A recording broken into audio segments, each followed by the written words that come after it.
Qu'est-ce que je présente à l'œil de poisson, c'est le premier tableau d'une série de 14 ou 15 tableaux de grand format. C'est environ 8 par 10 pieds. C'est un petit peu plus grand que cette dimension-là. Le tableau agent, c'est en fin de compte le premier tableau d'une série de 15. C'est des formats assez grands qui font référence aussi à une certaine tradition picturale du 19e siècle. C'est des tableaux basés sur des photomontages dont les images ont été récoltées un peu partout sur Internet, dans des revues, dans des livres, dans des journaux. Puis j'essaie de construire des espaces étrangers qui sont, pour moi, dès le départ, hors de ma propre pensée. Il faut qu'il y ait une certaine tension, un certain malaise quand je découvre dans la construction où tout ça se lie. Ici, il y a une forme plus floue qui c'est comme un signe du dehors, qui n'est pas vraiment dans l'environnement, mais qui vient dans l'environnement. C'est comme une espèce de pensée qui passe. Mais tout ce type d'image cachée-là vient au départ de ma réflexion autour du repentir en peinture, qui, à travers l'histoire, les peintres ont caché des choses derrière l'image finale. C'était toute ma réflexion autour du rayon X, les technologies par rapport à ça, tout ça. Ici, il n'y a pas d'image cachée, elle est juste étendue au pinceau. Mais il y a d'autres tableaux où il va vraiment avoir des images dessous l'image finale. J'essaie d'avoir une facture assez digitale,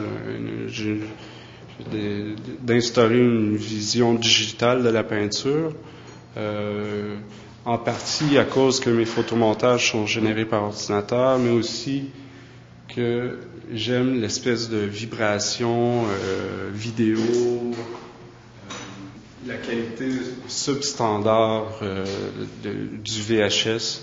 Puis, en tout cas, c'est une des parties dans mon travail plus reliée à la facture, mais qui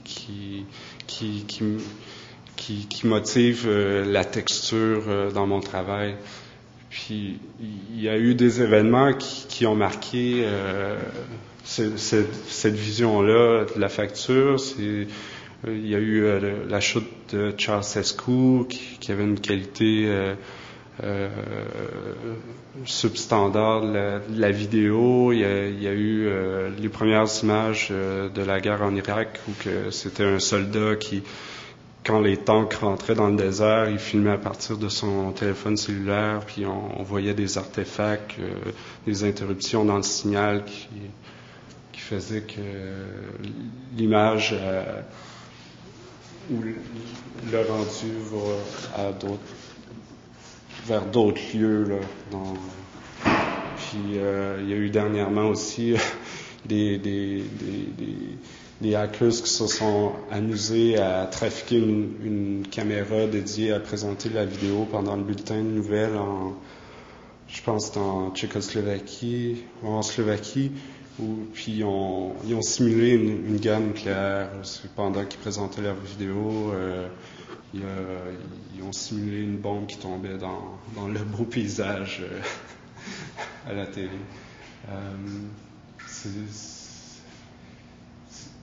Quand je parle d'images du dehors, c'est un peu ces genres d'images-là qui sont hors champ ou dans le tableau ou qui viennent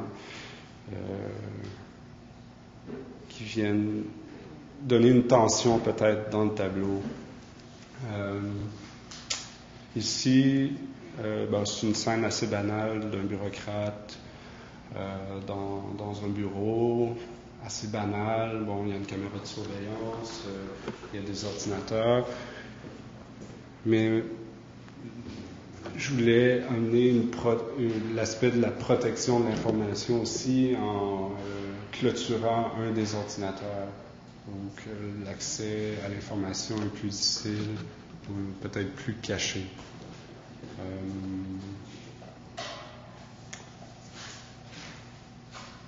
On sent aussi dans le tableau des traces de la découpe, des traces du rendu photo, des traces d'images altérées par la compression JPEG ou GIF. Ce tableau-là, je me souviens bien, à 7 sources différentes.